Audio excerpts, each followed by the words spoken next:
You grew up in Boston initially. What was your initial memory of music grabbing your attention there? What kind of music was grabbing your attention there to begin with? Well, as a child, I would listen to many different things. I would listen to the big band records of my mom and dad's with Gene Cooper, Harry James, and Ray Anthony and all those guys. And then when they used to leave the house, I used to take my mother's cookie canisters and the flour canisters, and take the knives out of the kitchen drawer and then keep beat playing to listen to Gene Krupa. And that's why drums became my first instrument, and why rhythm was the tribal rhythms, because Gene Krupa was the first person to ever have drums become a solo instrument in a band. So based on his theory of simplicity, of learning the tribal rhythms of the natives of the jungles, how they mesmerized themselves in their fertility dancers, they was keeping this beat going, doom ba da doom ba da doom ba da doom ba da doom, like that, and keeping it straight instead of going ba da da da da ba da, all that fancy stuff, that you would normally do at a jam session. Yeah. But he stayed to that rhythm, and by staying to that rhythm, of course, other drummers came along, Louis Bellson, and you had Buddy Rich, who became real technical players. But they put 10 drummers up together one time in a big line, and they said, okay, everybody play. And Gene Krupa at the end went up to Buddy Rich and Belson and said, gee, I wish I could play like you guys. and they says, yeah, right. He says, Buddy says, we're real technical, but look at how many people were standing around you. Everybody was standing around you. Because the adage theory is that simplicity is best. And that's what the grassroots people feel, and that's what he stayed to. Now, I took that from playing drums and then put it into the rhythmic of everything I've ever done, whether it was playing keyboards or playing a trumpet or playing the guitar. And then at the same time, I was listening to Hank Williams. And me being a hopeless romantic, I just I listened to Don Juan DiMarco, for hours. I love all styles of music. I was raised listening to all types of music, from we used to call the Holy Roll of religious singing and the church gospels, where rock and roll really got its roots, and then from Hank Williams singing "Why'd You Leave Me Today," that kind of a thing. So I kind of mixed up with every style, and I guess the first time I ever had an instrument was reading a Superman magazine. On the back of a Superman magazine, it said, sell so many jars of Noxzema skin cream, and you can get this ukulele with a cowboy on it, rearing on his horse. And so I went out into the snow blizzards every night, and back in Quincy, Mass. I was born in Boston, and South Boston, raised in Quincy, and then also Whitman and Natick, Massachusetts. But Quincy stayed to be my home of the elementary school and junior high school, and then up to finished my 11th year before I came to California in 1954. And I would just say, okay, I'd go out and bang on doors, say, buy this cream, I sold enough cream to buy a car, I think, I don't know. But by the time I got it, about 4 months went by, and then when I got it, I was so disillusioned because it was nothing but a pressed cardboard painted green. So I smashed it in the garbage can, and then I took a whole bunch of Pepsi-Cola bottles and Coca-Cola bottles and took them in my little red wagon there, rider wagon, and walked about a few miles to the store and got my first $6.95 and bought my first plastic ukulele. And that's how it all really, really started. I couldn't make a chord, so I bought a chord maker, which is a little device you put on top of the strings, and you push a button, and then all of a sudden you hit in the G chord. Well, the strings rattled, and me always wanting to be a perfectionist in things that I do, I wasn't satisfied with that, so I took it off and got a book, and it says, put your finger here, put your finger there. And I couldn't understand why my fingers wouldn't go where the book told me, because the book didn't say, turn it the other way, stupid, you're left-handed. and that started me holding an instrument upside down, playing upside down backwards. So I'd stretch my fingers to make them go that way until I could learn my first 3 chords. And the first song I ever played was the Tennessee Waltz. and then I learned to play it in all these rhythms of Gene Krupa. So I started going ting-a-da-ting-a-da-ting-a-da-ting-a-da-ting and all these kind of things. And then I would listen to the music also of my uncle on my father's side, playing Darabaki. It's called the Darabaki. It's an Arabic drum. And the belly dancers would come out, and then they would play an oud with it was a stringed instrument, O-U-D, they spell it, and they would play these songs like Mizulu. And Mizulu, you know, like everybody thinks it's a Greek song. It's an actually Egyptian song. In fact, Mizulu means Egyptian dance and Arabic dance. So they would come out dancing to that. And then I learned to start playing on the darabaki, the drum, with my hands, and listen, watching my relatives play on the stringed instruments. And that's how Mizulu was embedded in my brain as a child. And so it was a mixture of just about everything. And then I took the country music, and I developed a Ruckatuk style of strumming because I wanted to make it sound full. So I'd go think like that, and I called it rockabilly at that time. In fact, the word rockabilly had never even been heard of or used.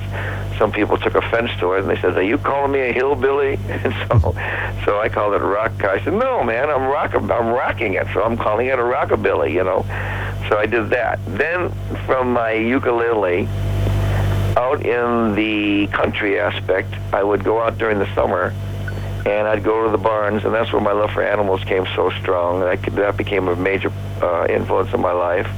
And I'd go to the dairies and pack my little peanut butter and jam sandwich and walk about 7 miles to the dairy and sit and brush the cows all day while they were being milked. And then that was my love for those animals. I was kind of a loner. And then a buddy of mine out there in the farmlands, we went out into the back hill swamps, and it was like a movie Deliverance way back out there, and we used to pick these swamp blueberries, and we heard all this music coming from this one old building, and there was about 15 people sitting back in there just strumming all on these flat-top guitars, and they were all strumming it real straight country, like ding-dick, ding-dick, ding-dick, like that, you know, and the guys was singing the lovesick blues kind of songs and everything. So we went over there, and they let us in to watch them. And one guy had a guitar for sale. It was a flat top with a circle with a hole in the middle. I goes, "Wow, man, look at that big guitar," you know. And so he goes, "Yeah, it's for sale." And I said, "How much?" He goes, $8. And I goes, "Oh man, $8 was all the money in the world." So I says, "Can I give you 50 cents? And I'll make payments of a quarter." He goes, "No, you pay me 50 cents a week." I said, "All right." So I started giving him 50 cents a week. In fact, the last week I was late on my 50 cents, and he found me and picked me up on my feet and shook it out of my pants. And he got his 50 cents, and I was a big timer now. I had this big old flat top country guitar, and I said, "Well, God, look at all the strings, you know. How am I going to hit all these strings? 6 strings, you know, instead of 4. And he goes, "Just play your ukulele chords on it. Just play the 4 strings and just muffle the other 2 bass strings, and nobody will know the difference." So that's what I did. So I started singing the Tennessee Waltz on this, and I thought I was just King Tut. I had this great big old guitar making lots of noise with it, and that's the beginning of Dick Dale. Tell us about the... Well, that didn't become Dick Dale at that point. I was still Dick Monsoor. The Rendezvous Ballroom, where you played all in the early days. Yeah. That one there, well, when I came to California, well, at that point now, I used to listen to my aunt play the piano at my grandma's house on the farm, and that's where my love for the piano came. So I went to take piano lessons, and they only give you a cardboard keyboard, you know, and I didn't like that, so they said the hell with that, but I just kept on playing on the keyboards. That's if I got to say, all my favorite instruments is the piano, and I can play all different styles of music. I've always been self-taught, so I never took lessons, and hell, I don't even know what an augmented ninth is, and who cares? I can't even play the scale. But anyway, I came to, then my uncle gave me a trumpet to play on, so I started playing like Louis Armstrong, and I loved that, and Harry James, and I used to learn to make a trumpet cry, so then I loved the mariachi sounds. And then we came to California in 1954 when my father was hired by Hughes Aircraft to come out and work for Hughes. So they paid the way up, and we pulled up stakes, and he brought us all up to California. And then what happened, I finished my senior year, my 12th grade, and got out of there and went to work for Hughes Aircraft. Well, I actually went to work for Northrop and North American, and then I ended up at Hughes as a heat treater, heat treating metals, and messing around with plating and induction welding and stuff like that, all kinds of neat little things. And all of a sudden, my dad saw that I was playing the guitar like I was doing, Jim Monsoor, and he says, you should keep on playing. And then all of a sudden, I got this offer to play like an Elvis impersonator. This when Elvis was just starting in the movie called Let's Make Love with Yves Montand and Marilyn Monroe. It was one of her last movies. So I had about 4 weeks work on that set. If you blinked, you missed me, but it was great because I got to sit and talk with her every day. And my dad would take me to these bars, and they had these contests that if you won, you get to come back and do it again. And that was it. And singing contests and playing your instruments and guitars and things. And at that time, I had this old guitar, and I had bought one from an old from an old pawn shop when we came into Los Angeles. And I'd go from all these different bars, and I'd win all these contests. There was a fellow called Paul Little Chief. He was an indigenous from the tribes in North America. We became real good friends. He always come out wearing a headdress, and everybody loved his headdress, but he was talented, but it was always a tie. And who's going to win this thing? I would grab my trumpet, and I start playing the old stripper blues, ba-da-da-da-da-da-da-da, and everybody would go crazy, and I'd win. So I got to hate my trumpet because my trumpet always won, and my guitar always came in second. So then after that happened, I had met an old disc jockey. He weighed about 500 pounds. His name was T. Texas Tiny. And he'd play country music, and he says, now, son, he says, you're real talented. He says, I'm going to get you a song to record. And he got me this song called White Silver Sands. And we were going to record it, and he already gave me a country name. He said, Dick Dale. He says, you can't be signing autographs, Dick Monsoor. He says, it'll take you forever to spell your name. So he says, we'll call you Dale, Dick Dale. And that's easy. So I says, cool. So that's how Dick Dale was born by this man called T. Texas Tiny, who was this big old disc jockey. In fact, one time, the police gave him a ticket, and he refused to sign it. And they were going to take him to Jesus and take me to jail, and they couldn't lift him because he sat down on the curb. he wouldn't get up. So he gave me all of that to start with, and then my dad and I, we just kept doing these contests. And then at one time we were coming home one night, and there was a giant contest with the Yako Oldsmobile. This was the big Oldsmobile company in Los Angeles, and they were having an Elvis impersonation contest, which we didn't know anything about. It was just, we saw the spotlights, and we were coming home from playing at one of these little gigs we were doing, and I went in there, and I sang Teddy Bear with my red jacket, and out of 4,000 people, they had me, it was more than 4,000 people. It was more like 10,000 entries. That's been going on for a month. And the gentleman who owned the company in Texas said, that boy's the winner. So they called me up that night and said, you just won an Elvis thing, and what you're going to do is, the prize is you're going to open up Elvis's two movies. One of them is called Jailhouse Rock, and the other one's Love Me Tender, at 7th and Broadway State Theater down in Los Angeles. So I went down to this theater, and all I had was my guitar and a little microphone, like I call it a Flash Gordon, with a fin on the top of it. It was old aluminum finned Flash Gordon microphones on a stand, and I had a little amplifier that was probably about a 6-inch speaker, and it was probably about 12 inches high and 12 inches wide. And the manager of the theater said to me, he said, you stand up on that stage and you sing some Elvis songs to the audience in the movie house. And he says, and then the movie comes on. I says, oh, all right. So I stood up there with this little teeny amplifier, and I'm singing, and there was like 7 sailors in the audience, and that was all. And they're going, get the hook, get them out of here. And then finally, the manager of the theater said, I said, listen, I can't play like this. There's no sound. I mean, it's coming out of a little 6-inch speaker. And he says, I'm going to plug you into the theater system house system. And he said, I'm putting your name in 40-foot high letters on the screen. Now go on out there and play. So when I strummed on that guitar, man, that thing sounded like thunder. And before you know it, the whole place was full to the walls of all screaming teenagers, and that was the beginning. Then I did that for like 2 or 3 months with these Elvis movies, and then we went on my motorcycle at the time. We had a club called the Sultans of Southwest LA, and I've been a biker all my life. So my first motorcycle was a 1941 flathead WLD Harley Davidson. And then I customized it. We made the first risers and handlebars.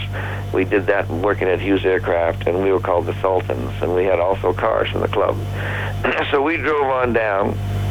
A buddy of mine, Ray Scott, and I, and we've been friends all these years. And Ray says, let's go on down to Balboa. So I went down to Balboa. Now, before all this took place, T. Texas Tiny wanted me to record this country song to be a country star. Well, just as we're getting to record it, Pat Boone recorded it and blew it out the door. So that left me, without doing the song. So then I went down into Balboa. We rode in our motorcycles, and we got immediately thrown out by the police. And then we came back the next day in a car and brought our guitars. And Ray and I were singing country songs together. And we saw heard this noise, and it was in a big ballroom called the Rendezvous Ballroom. It was the size of a whole city block. It was 2 stories high, looked like 3 stories high. And all the biggest bands in the world played there, the jazz bands. And what happened was that when I heard this noise, I went in there, and they were having a dance. It was a graduation-type dance. But the band was a horn band, because anybody who played guitar people weren't allowed to go, because it was considered devil music and evil music, they called it. So you had to dance to the horn bands in school, and they had their petticoats and all the little things that those skirts they used to wear, doing the jitterbug. So I walked in there with Ray. I said, let's fake our way. And I went into the manager, and I said, hi, my name is Dick Dale. I'm supposed to be here tonight playing during intermission. We flew in from Massachusetts. He was, Dick who? I said, Dick Dale. And so he didn't know what the hell I was talking about. I was just crapping him around.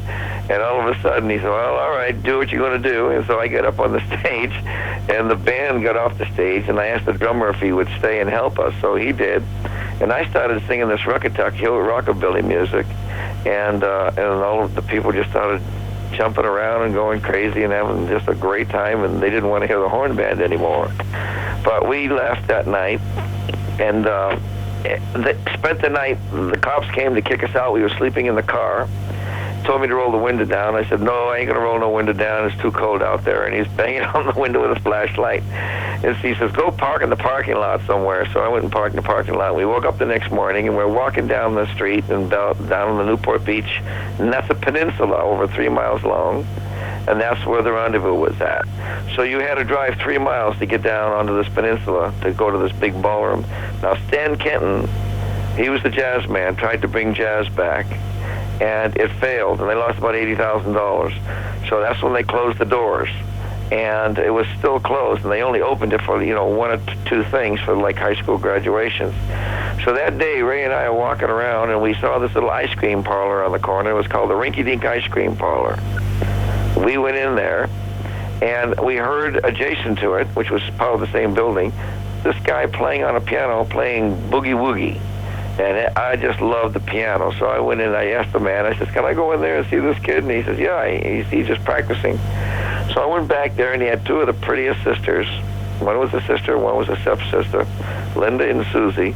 They were in their long-legged tights that they had on. They were modern dancers studying to do that. And Billy was playing just Boogie Woogie. And I says, man, what's your name? He goes, Billy Bobber. Billy's passed on now. And the same way with my original drummers and everybody else. But I says, wow. I says, okay, you mind if we play along with you? And he says, sure. So I started playing the guitar, and Ray was playing the guitar, and his 2 sisters were dancing. And I said, I got an idea. So I went over to the guy who owned the place, and I said, can we play here and, just give us a few bucks and all the drinks we can have. And since that I don't drink alcohol, we drank these things called Shirley Temple's sugar water, and colored strawberry. So we started playing there, and I wore my black shirts and my pants and my high collars, and I started with Ray and myself and Billy.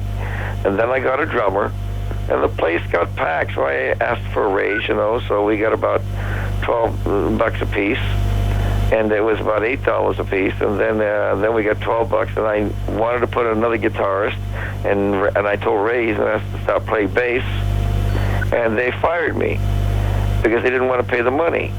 So I stood outside, and there's a whole line. I mean, these guys were crazy to fire an act that's packing the joint. So I can remember that night going, they fired me, and then everyone's going, oh, I go, let's petition them and all that shit. So what happened was that they still wouldn't hire me back. And so what happened was, next day, I went to my dad, and I said, Dad, we got to find out the owners of this ballroom. So we found the owners of the ballroom and started speaking to them, and they says, well, they won't allow us to have permits for, this kind of thing, where you sell tickets and people come in and dance. So we went to the city fathers, and we spoke with the Parent Teachers Association. We had these meetings at night because they didn't want anybody to know what we were doing. And we met with the fire department, the chief of police, the Parent Teachers Association, the city council. And I said, would you rather have all the kids on the street, or would you rather have them in this building? I said, well, we don't want anybody playing guitars. Well, I said, listen, I play all kinds of music. So they said, well, if they're going to come in there, they're going to have to wear ties. So my father got a box of ties, because whoever heard of surfers wearing ties? So I was surfing, and I told all my buddies, I said, I'm going to be playing tonight there. Now, at this point, I went and got a hold of, I met a man called Leo Fender, 1955. 56. And I said to him, Mr. Fender, my name is Dick Dale. I've got no money. And I says, could you help me on a guitar and an amplifier? Because look what I'm playing with. So he looked at me, and he handed me this Stratocaster that they just made, and he said, play it. Tell me what you think of it. And I started to play it, and I wasn't a guitarist, so I was embarrassed to play it. I didn't know all these fancy chords and things and scales, so I just started doing what I was doing. And when he saw me pick it up and play it, he just about fell out of his chair laughing, because he's never seen anybody play upside down backwards before. He goes, why are you doing that, son? And I says, well, because the book never said turn it the other way, stupid. And he laughed so hard. So he says, Leo, take this guitar, and this became the union between Leo Fender, as a second father to me, and Freddie Tavares from Hawaii, who Leo hired to perfect the Telecaster, and myself. We became like the Three Musketeers. And I took the guitar, and I went to the Rendezvous Ballroom. We got our first opening night, and the opening night was 17 people in a building that held 4,000. And they were the 17 surfers that I was surfing with. And they called me, man, you're the king of the surf guitar, man. You're the king. And the people named everything. Gave my name. I wanted to name the band, and I said, what do we call the band? I want to give them a name. I could have just said Tom Jones and Laurie Elvis, or anybody singularly, but I wanted the band kept growing bigger and bigger, so I wanted to give them a name. So everybody yelled out names, and I think it was my sister in the audience yelled out the Deltones, and that sounded cool, had a nice ring to it, so we called them the Deltones. Then we got these jackets, and we had yellow ones and blue ones and red ones. They were these one-button roll, two-button roll jackets, and we get up on stage, and we started playing. And I says, well, now, how am I going to bring people to this place? So what I did was I went to the schools, and the union was just starting, this payola crap. They were just starting, and in Santa Ana called Local 7. They says, we'll give you $20 for the whole band, and you can go if you can convince the school to have you play out of the funds. And I said, all right. So I went to the school, and I spoke to the principal and said, hey, did you ever have an assembly? And he says, yeah, well, we have assemblies for Memorial Day. And then I said, no, a music assembly, like a learning assembly. And he said, well, what do you do? I said, well, I play the guitar. He goes, no guitars. That's devil music. That's evil music. You can't have that. I goes, well, wait a minute. I play the trumpet and the saxophone and the piano and the organs. He goes, well, I said, and I'll play some old Guy Lombardo songs and Louis Armstrong. Okay, we'll try it. So 7:30, everybody was told that if you go there at 7:30, a half an hour early, you could see this musical thing going on, and you get credits. So I got up there and started playing, and I went and got this Billy's friend to put on a tuxedo, and he took both of his sisters, and they came out in their leotards, and they danced all this jazz dancing to the music that I was playing the big band stuff. And the kids were sitting there going, yeah, ho-hum, whatever. And the teachers were going, oh, man, this guy is cooler than sliced toast, man. He's cool. Because I was playing the songs they knew. And the last 15 minutes of the show, I took my guitar and I went, ew, and the kids are going wild, and the principal's going, get the hook, get him off that stage. He's playing dirty music. And they turned me into the union, and I had to have an audience with the union in Santa Ana. Now, to show you how Mickey Mouse that was, I walked into a plumbing store, and up in the attic, half of it was cut away with a wooden ladder that you climb up, and there's a desk and a guy sitting at the desk in an attic, and he goes, all right, Dick Dale, my name's Milt Foster, and he's passed on now. My name's Milt Foster. I'm the president of the union. I heard you're playing dirty music and devil music, and that just, I guess that was the beginning of Dick Dale becoming the bad guy and the rebel to the world of the system. I says, until you can tell me what devil music is, you can take this complete union and stick it up your ass and don't ever call me again or talk to me again. Goodbye. And I walked down that ladder, climbed down the ladder, and I became the bad guy. And I went to every one of these schools, convinced them to hear my show before they heard about the things that happened on the other one. And I got my point across, and we ended up playing now to 4,000 people a night in the city. Made me put in 13 more fire exits because of the crowd to the walls, and that ballroom had never seen that kind of thing like that. My band started growing bigger and bigger and bigger, so I just would learn a certain way, a sound that I wanted. And I said, this is the way I want you to play. And I guess that's probably why I had got such a hard reputation to work for us, because that it was a no-nonsense thing. Just like I tell kids today, if you're going to start a band, make sure there's only one leader, because that way, if everybody has a say, then you're going to be in a lot of trouble. You're going to be fighting for forever. Yeah. So just, if you're going to be the leader, you call it the way it is. I mean, if you want them to wear certain clothes, if you want them to do it this way, if you want them to play it this way, either they do it or they leave. You just get rid of them, because you're searching for a certain sound, you're searching for a certain way of delivery, and it takes disciplined players. I used to hire Glenn Campbell, who was one of the greatest guitarists in the business, in the world. He could play every style of music thrown at him. But he was so disciplined, he would say, now, Dick, what do you want? And I'd say, well, I want you to go like this. Ding, ding, ding, and lay down this rhythm. He goes, you got it. People, like Plas Johnson and just some of the greatest musicians who were called studio musicians. And that's why they were called studio musicians, is because if you wanted them to play something, they wrote it down right off the bat and played it that way. And they weren't on an ego trip going, oh, let me put in all this crap, So that was why I was a pretty tough cookie to work with, because there was a certain way that I wanted the Dick Dale sound to be. And I needed guys that were like that.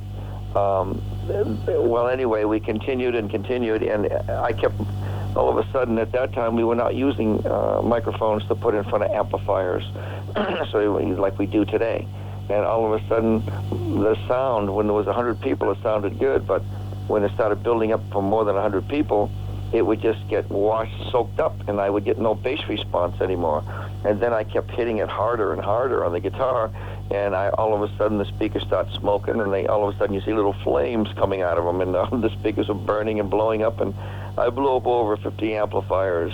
And one at a time, I'd go back to Leo. I said, Leo, this is something. Can you make this stronger? And he'd go, well, why do you have to play so loud? Because he was making instruments for what we call sit-down players, country players, who were very, very disciplined, who stood there and played country music, and they didn't jump around on stage like a madman, and they just played eloquently, very beautifully.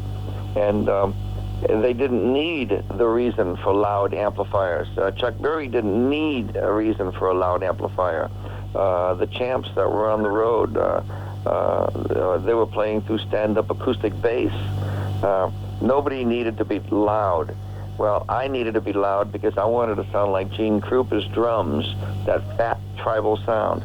So Leo he made this, after we blew up so many of these amplifiers and speakers, we just catch a blaze, he ended up making, we started off at like 6-inch speakers, 8-inch speakers, 10-inch speakers, 12-inch speakers. Even they were all Jensens at the time, and then the Jensen 15, I just blew that puppy right through the wall. And then Leo was going, well, I finally got an output transformer that I think will give you the sound that you want. And the sound was, I wanted to capture the highs, the mids, mid-range, and the lows, all in one. Well, there were no transformers that did that. They only captured highs, mids, or lows singularly. Leo devised a way to wrap the windings electrically on this coil that gave it highs, mids, and lows, and had a company called Triad make it. Triad is no longer in existence. Incidentally, Leo passed when he sold to CBS. He did not sell the secret of the Dick Dale transformer. He kept it, and I took it to the grave with him because it's lost, and no one's been able to duplicate it ever since. Well, this was called an 85-watt output transformer, jumping up from 20 watts. And this 85-watt output transformer peaked 100 watts with the gas that's formed in 5881 tubes. And we use tubes because tubes, when you reach the peak, a volume level, a height level, the gas in the tube, that pump and that push-pull of that tube and the circuitry that he designed caused the signal to go even higher and fatter and almost to a distortion, but not to a distortion as we know it. We know distortion to be like a rattling speaker or a rattling sound. This was distortion that made the sound warmer and bigger and fuller and softer. When I say softer, like a powder puff sound. It was just an all-around sound. Well, we needed a speaker to put this thing through. Nothing could handle something like that right now, this 85-watt output transformer. This is like going from a propeller-driven airplane into a jet. So we went into the JBL Lansing Company, James B. Lansing, Freddie Tavares, Leo Fender, and myself. And I can remember to this day, as we walked down the aisle of their warehouse, telling them, and as we looked at all their stock, telling them what we wanted. We said we wanted a 15-inch speaker with a 15-inch cast iron bird cage. We call it the bird cage that it sits in. We wanted about a 20-pound magnet, went anywhere between 17 to 21 pounds, big magnet in the back.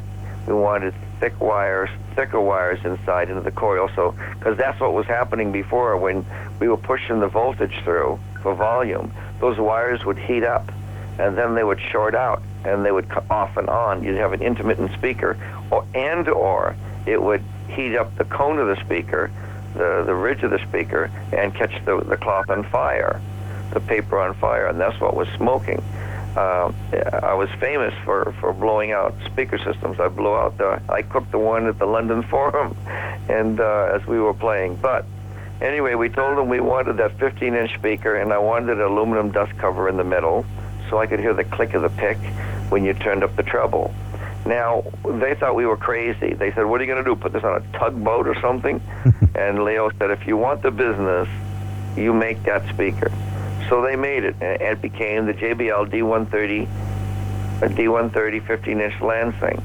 Now, we put it in a 3-foot-high cabinet, 2 feet wide, 12 inches deep, with no portholes in the front, and just packed it full of fiberglass so that it would give it a punch. And you could tell that speaker punching in and out. And we plugged in what we called the Showman amplifier. And in fact, the covering of that Showman became cream. It was like a beige cream, not beige, but cream.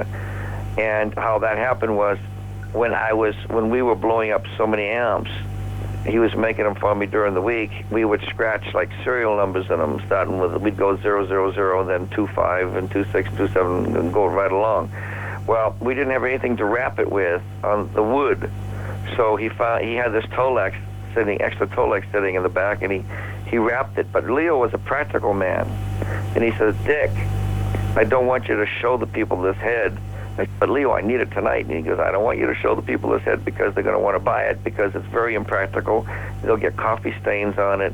It'll always be dirty. You'll get cigarette butt stains on it. But I goes, oh, it's so nice. And I kept on going, oh, Leo, I love it. I love it. And then all of a sudden, a week later, he brought me in. He goes, look it. He brought me into the assembly line, and he goes, there it is, the Dick Dale amp. And there it was, the whole amp system, the whole assembly line of the people working on them. We're covering them with cream Tolex. So that's how that became. And that became the single Showman. It was called actually the Showman. And with the Dick Dale transformer in it that the techs used to say. Now, when I plugged my Stratocaster into that, and then and of course the Stratocaster that he gave me was a right-handed Stratocaster, so I was playing it upside down and backwards with the knobs on the wrong side, of course, and everything like that. And I would end up pulling off the knobs because my hands kept hitting the knobs, and I kept turning off my volume. And so then I started cutting my wrists on the metal knob, studs. So I told Leo, I said, Leo, can you please put them on the bottom? And he goes, that would cost me $7,000 for a jig to $12,000 for a jig just to do that. And I said, oh, and so he didn't want me bleeding all over the guitar. So the next week he pulls me in, and there is the jig, and he makes me this guitar. He says, here's the guitar. He give it to me, and then he takes it and puts the knobs down on the bottom. And then, of course, when I was playing Spanish songs that I loved, the switch, I used to put it on the cam. It was a 3-position switch for the 1, 2, 3 pickups. Well, I wanted to put the 2 pickups together, and it gave me a real neat muted type sound. So he used to watch me play like that, and he goes, that's amazing, you can put it on the cam so fast in between parts of the song. Why don't I make we'll make a Dick Dale 5-position switch. So he made a 5-position switch, and I put it in my guitar, and this is what they use today also. But I didn't like it because it was too many positions, and it confused me. So I took it back out, and I put my 3-position back in, but I put in a toggle switch. And the toggle switch connected the first and second pickups together. Now I play on the 3rd pickup, which is the one that's a cutting edge, which is closest to the saddle of my guitar on the strings. Well, when I plugged my Stratocaster with my 60-gauge strings in it, because the theory of the Fender Strat was, if you could pick up a telephone pole, you could put pickups on it, and the strings, you would have the fattest, biggest, warmest sound in the world. But you can't hold a telephone pole. So they made the Stratocaster real thick. And that's the reason why they made it thick, the first thick body guitar like that. And that gave it the fat sound, along with my 60-gauge strings, for my big E string. My strings go 16, 18, 20, 38, 48, 58 to 60. They used to go 39, 49, and 60. The people call them bridge cables, but they're regular round wound. They're not flat wound strings. And I use a stiff Sideman pick because being stiff, they grind down real, So, and I have to keep replacing them, so I have a little pick holder when I play. But I use a stiff pick. Now, with that combination, and I plugged into that Showman, and all of a sudden the world's first 85-watt output transformer peaking 100 watts through a 15-inch speaker, Dick Dale became, as Guitar Player magazine says, the father of heavy metal. And that's what changed the course of rock and roll as what it is known today. This is straight facts. Now, what happened was I started to freeze those 15-inch D1 Lansing speakers, and they started to twist. And they couldn't, and every time I'd bring them back, Freddie Tavares would say to me, Dick, now look what you did to the speaker. and he would show me how it was grinding inside, and it was because I was pumping the volume too much. And I says, well, Leo, I want to go bigger. And he goes, what? And he couldn't figure out. He goes, why? And I says, well, you just come to my show and you'll see. Because every time I would go to the factory, and we'd roll out about 20 speakers on a big rolling platform, and it was about 6 feet high, about 8 feet long, and all these speakers would be in this platform. And it would sound really loud. But when it was on stage, the sound would get soaked up. So Leo and Freddie went to the Rendezvous Ballroom and stood in the middle now of 4,000 people a night, packed to the walls. And he said, now I know what Dick Dale is trying to tell me. Back to the drawing board. And he created a 100-watt output transformer because the ohms had to be changed because I was using twin Lansing speakers. Incidentally, Lansing show that they were 16 ohms, and they weren't. They were really 8. So the first one was an 8-ohm output transformer. And now the second one was a 4-ohm output transformer, and this was 100 watts peaking 180 watts. And no one had ever seen the likes of this before. And then I put both speakers in the cabinet, but not until we had Lansing run glue ridging. We glue the ridges. We put a rubber glue around the ridge of that speaker so that it wouldn't come out crooked and tear. And now that was called the 15-inch D130F, meaning Fender specifications. Today, if you go to Orange County Speaker and say, I want a Dick Dale speaker, they know exactly what you want. If you find a D130, an original D130, you take it to Orange County Speaker in Southern California and say, I want a Dick Dale speaker with a power pack in it. And they'll know exactly what you're talking about, and they will build it. They'll put it together just like my original speakers are. So we put the twin 15-inch D130F speakers in there. In the same cabinet, we just put a divider in the middle and a 3 foot high, 2 feet wide, 3 feet and 12 inches deep. And when Dick Dale plugged now the dual Showman, that was called the dual Showman because of the dual speakers and with the big output transformer, my feet lifted me off the ground. And that not only was Dick Dale the father of heavy metal, but it was now that Dick Dale made people's ears bleed. And I was the first creature to take 6 of these amplifiers and speakers and put them standing up all around me in a semicircle, and I wired them all in together and plugged them into my guitar. And at the San Bernardino Civic Auditorium building, I went down my first note, and I think I broke about 3 windows. In fact, while we were on this last tour back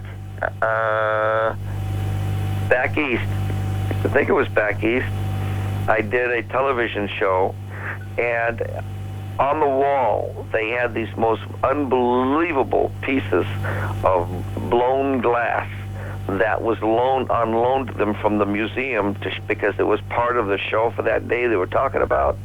And when during a sound check, I went, boom, and the pieces fell off, started falling off the walls and broke. And how do you explain that to the people that were collector's items? and I also played at the Maddox Brothers and Rose. Maddox owned the big, it was like Grand Ole Opry back there, out there in Kansas someplace, I don't know where. And they wanted me to play there in this old building where they had these $10,000 portraits. They were actually pictures about 6 feet tall, with all these from Gene Autry, to Hank Williams, to all of these famous country singers.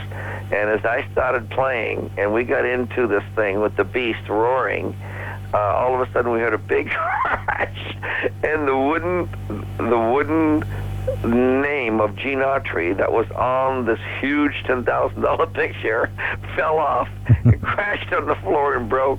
And everybody was, in fact, Hank Williams was sitting on the same couch that he was laying on, and it's a very historical country place, and so we've caused a lot of fun things to happen. But Leo Fender said, now I know what Dick was, and that was the birth of the dual Showman. and the rest is history. From then on, the world took this electronics and took it into higher elevations, for outdoor concerts. But no one has ever matched the output transformer that Leo made, and I had the last 7 of them. And everyone has been trying to copy them, and nobody can copy them. I spent 2 days in Meridian, Mississippi with Peavy, Leo was his guru, and we tried to match it electronically. We came about 80% close to it, but never a full, and never with the headroom that we needed, over 100 watts, and no one's been able to do it. I've taken Marshall amplifiers, I've taken them all, and when everybody has compared it to these amps, to this amp, the Dual Showman, the original Dual Showman, the sound has never been able to be duplicated. So I've been working on a Therion 1 right now for about 15 years, trying to get the Dick Dale sound, out of the transformer, because that's where it comes from, the output transformer. So, and we're about 95% to closing. It's going to be a new Dick Dale amplifier. It's a no-nonsense amplifier, and places to put your cords, and all kinds of neat little things, and the way the tubes should be so that the heat rises, and just a no-nonsense thing, not with all these frills and giggles on it. It's for the serious player that wants to get the sounds out of his hands instead of all the goodies that you would stick in an amp just to sell it. You know what I mean? Yeah. So that was the birth of, you would call, rock and roll as it is today. The surf music craze that followed you, were you a fan of some of those other surf acts? Well,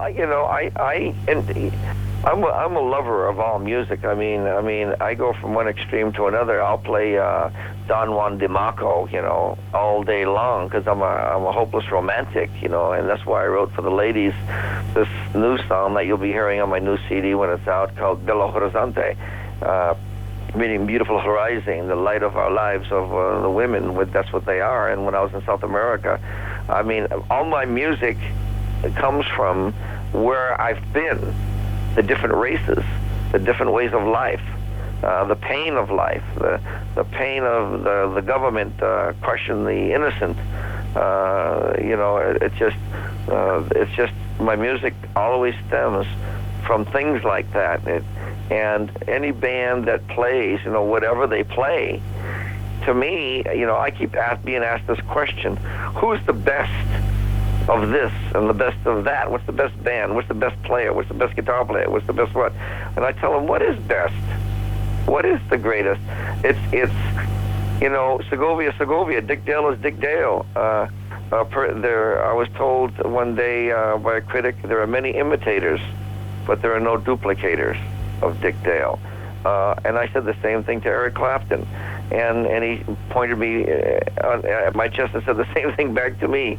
The thing is that when anybody plays your stuff that you're doing, it's the greatest compliment to you. Sure. And that they think enough of you. That is what it's all about, And I used to really rap on some of these people that go, well, they only like you because you're Dick Dale. If you weren't Dick Dale, nobody would like you. What are you talking about? Who else am I? You see, and the other part is, if somebody meets you and goes up and leaves you and goes on in his life and sees somebody on the street and says, hey, I know Dick Dale, and the guy goes, man, I just saw Dick Dale, man, he's so cool, man, he's the greatest, and then all of a sudden Frank will say to Bill, Frank will say, hey, well, I know Dick Dale, I met him, I can go up and talk to him, and blah blah blah, and then he'll, really, and all of a sudden, so Frank calls me up and says, Mr. Dale, could I please bring a guy over to meet you? I told him I knew you. Sure. So he'll bring him over, and I'll meet him. So what? So the guy says he only likes you because you're Dick Dale. He knows Dick Dale. He's a big deal now because he knows Dick Dale.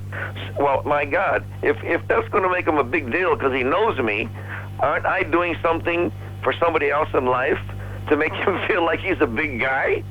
I mean, that's like me helping a little old lady across the street. I mean, it feeds my ego, and I've done something good for that lady. Sure. And that's basically what it is. It's when you start acting like an asshole to people, and you start telling them to take drugs so that they can create more, which is a bunch of crap, and which I've never had a drug in my body since I've been on stage since 1954, and I'm still kicking butt, right?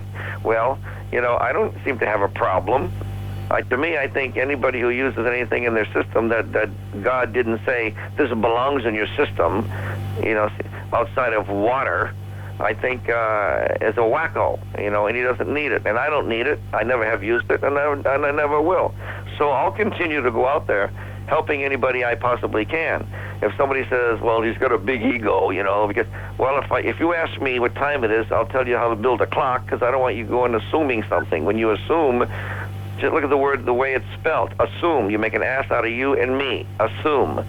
So what I'll do is I will really, really get into a full explanation about something so that somebody knows it and understands it. Now, if somebody mistakes that for having an ego, well, sorry, pal.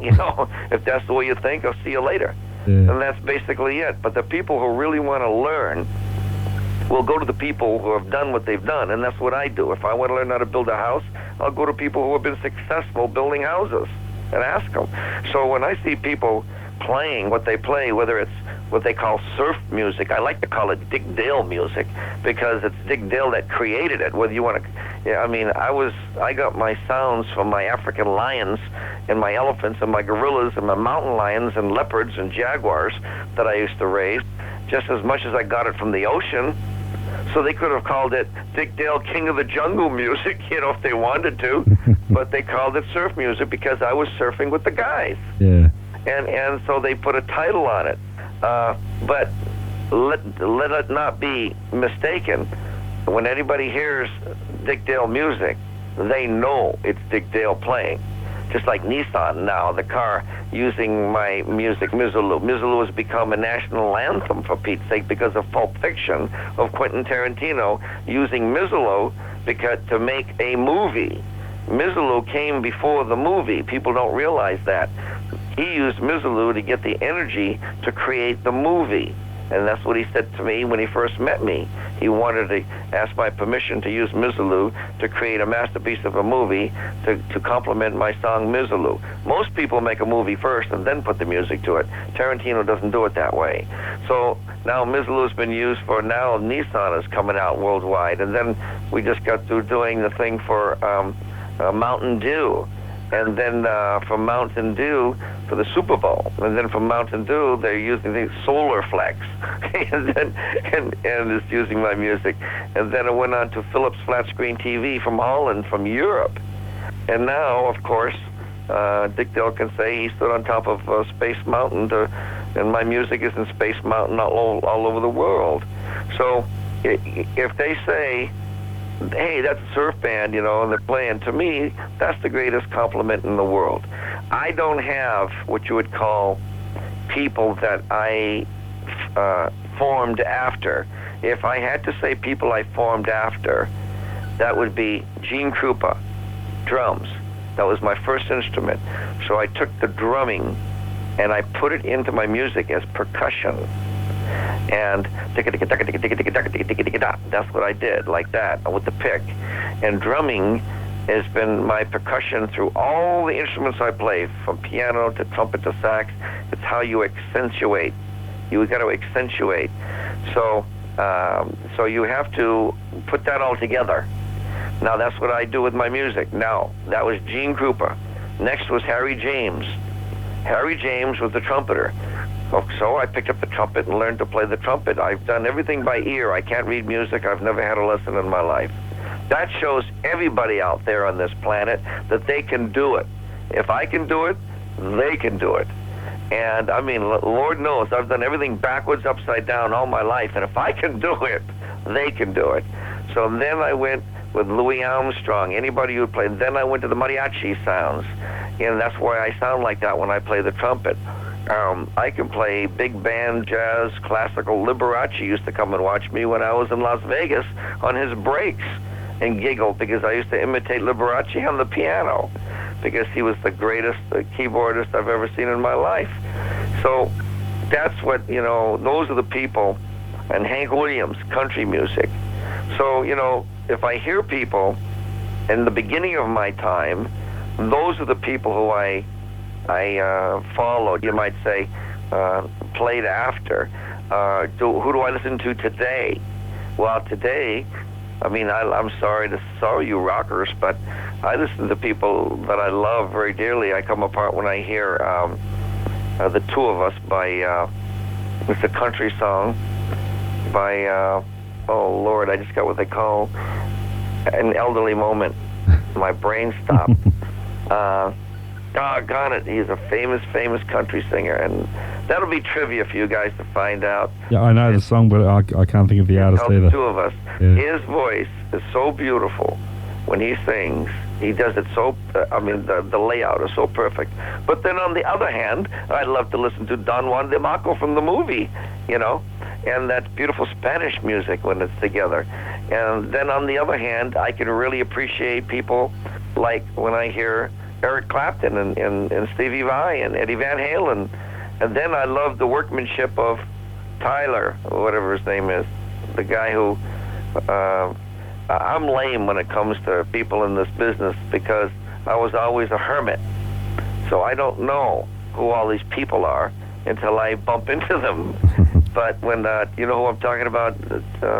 He's the rocker, and he's been doing it for a long time, and he wears the long cloth hanging down, and he's made the news recently, and his daughter is very famous now. You're from Aerosmith, yeah. Yeah, Aerosmith. Yeah. I love him because he works like Dick Dale does, like a maniac. Bruce Springsteen, I love him. In fact, he dedicated a whole concert to me, a whole album to me. Same way with Hendrix dedicated to me. When I found Hendrix, he was playing bass for Little Richard in a bar in Pasadena. And he used to say, I got some of my best shit from Dick Dale. And that's a quote from his drummer, Buddy Miles, who opened for me. So, and then I just got through playing with the Beast Boys. And when I used to I gave them their first start when they were first starting, gave them $50 to open for me. And then yet I go into the other realm, playing with people like Keith Moon, who came to me and asked me to play guitar in his last album. He goes, if I've got John Lennon and I've got Ringo, and if I don't have Dick Dale, I've been listening to your bloody albums for the last effing years, in 17 effing years. And he goes, and if you don't play, I'm going to junk it. And so, you know, I've gone from one extreme to playing with The Cure, Social Distortion, Echo and the Bunnymen, Toad Sprocket, doing the Warp Tours, to playing the only American group to be flown to play in front of the Royal Palace in Amsterdam, and going all the way into, you know, you can see all this on my web page, on the history page, and I'm having a great time doing it, and I've done it all within the last, say, 7 years. You think being older and wiser and more experienced now, you've learned to appreciate the success more this time around? Well, you know what I tell my little guy, Jimmy? I got one child in my life, and he's 7 years old. I got a late start in life and I tell him, Jimmy, as I teach him the martial arts, because that makes him a better soul. And I think everyone should learn the martial arts in one form or another. It's basically all the same thing anyway. But the thing lies is, except for little innuendos, and so don't give me letters on, oh, my style is better than your style, because I'll whack you. But anyway, the thing is that I was telling Jimmy the difference between smart and wise. When you are young, you have the ability to become smart. And smart means that you can grasp your mistake that you have done. If you slam the door, a glass door, and you broke it, you say, oops, no one told me it was going to break. Then you knew it broke. So after that, you'll never slam it again. That means you're smart. You put it in a little drawer in your brain. Now, you go and do something else, and you learn something else, and you put it in a little drawer in your brain. And your brain has all these little drawers in it. And then eventually, through your life, if you've stored all these drawers up, and you remember them, and never make the same mistake twice, now you have become wise. You see? That's the difference. So, some people are smart, but they're too smart for their own good, and they just throw it in one ear and out the other, and they make the same mistake over and over again and never put it in a little drawer. So that's, as I get older, and you say wiser, my mind never left 20. It's a bitch getting old with my body, but my mind never left 20. And that's why I'm playing to kids that are 5 years old right now, all the way up the gamut. That's in front of me. And you get focused. You get wise, but you get focused. And the more focused you get, when I was younger, I could go through paper bags. Now I go through concrete walls. That's what focusing does to you. So when I perform now, my performance is 100-fold time more focused and more powerful than it was when I was 18 years old. There's a difference. What is the extent of your live work these days? What do you mean? Well, how much time are you spending on the road these days? Tons and tons and tons and tons. Never when I ending. go on the road, I go for a month and a half at a time. Yeah. And I do about 30 to 35 concerts back to back, from city to city to city to city to city every Saturday. In fact, I don't even have a chance to enjoy the hotel that we are staying in, because we get there to the next city at about 4 or 5. We unload, set up, do a sound check, don't have time to eat. I don't like to eat before I get on stage. My musicians do, because they don't care, but I can't. I got to have an empty stomach. I usually eat afterwards, which is terrible. And go to the hotel. I sit on the edge. I do a show for an hour and a half, nonstop. And instead of leaving, you know, I sit there. I just put my guitar down, and I'll sit there for another 2 to 3 hours and sign and meet the people. And I sign everything from, you name it, surfboards to guitars to cars to body parts to shoes to heads, skinheads, everything. It's really funny. And I come back and I find tattoos of my signature on parts of people's bodies. No, don't do that. Don't desecrate your body. But anyway, I mean, that's the devotion that they have. And as long as they have that kind of a devotion, I think the signing and the speaking with them after I get through performing is even better than the performance itself, because it brings us closer and closer. I mean, the world of dickheads is getting bigger and bigger and bigger. In other words, the Grateful Dead have the Deadheads, and I said to them, well, what am I going to call you guys? And they go, we're the Dickheads. And oh, God. So now I've got T-shirts all over the place saying I'm a dickhead. So a dickhead is a person who's gone to a Dick Dale concert more than once. And that's about it. You know, it's a thing that I'll keep on doing it. And someone says, when am I going to stop? Well, I don't think so. I don't think I'm going to end up sitting in a rocking chair, getting a gut and drinking a bunch of brew and just watching life go by. When I die, it's going to be in one big explosion on stage in body parts. And then one critic said, well, the way he plays, he'll probably take half of his audience with him. But no, this is it. You know, I'm the real deal. There's no bull crap. If I say something, it's going to be. And then I also want to do things like write books, something like This is the Way It Really Is Stupid. In other words, educate. That's another reason on the road why I speak. To educate the young players from before they sign their life away with major companies and just get screw blued and tattooed. You know, they've got to know what they're doing. They've got to know how much money is royalties are being taken out of their money. When they ride in these big fancy buses and it's called tour support, they're really getting stabbed like crazy because all that money is coming out of their royalties, which they'll never see. There's so many ways of getting around that. So these are the things I want to do, is to educate the kids to that. I mean, they'll probably assassinate me from the major. That's why I'm called the rebel of the system and the bad guy.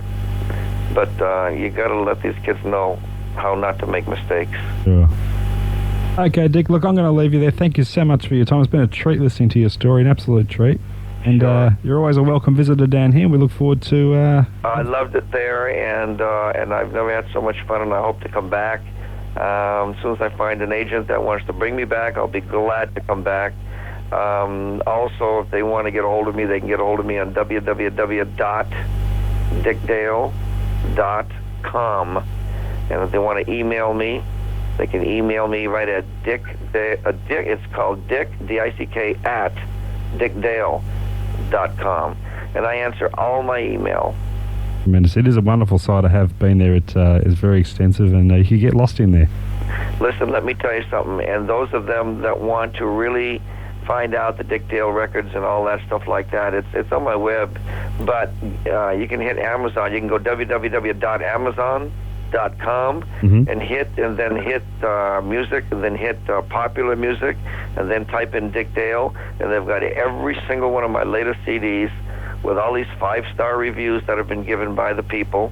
And and you can save money and everything like that. So the ones that really want to get a hold of the Dick Dale albums that cannot get them can get them through www.amazon.com.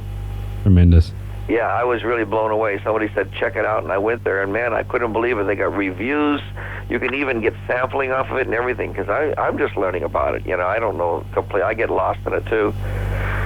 So anyway, you guys, you take care, and all my love to you, and until I come back down under and see all the old friends I met when I was there, I love you all. Thanks a lot, Just Dick. Keep smiling. On behalf of all the Australian dickheads, thank you very much. And let me tell you, and also to the indigenous people there. And I give them my love, because I talk to all those little indigenous ones who send me letters from the outback. Oh, tremendous. So take care. You too, Dick. Bye-bye. All the best. Bye-bye.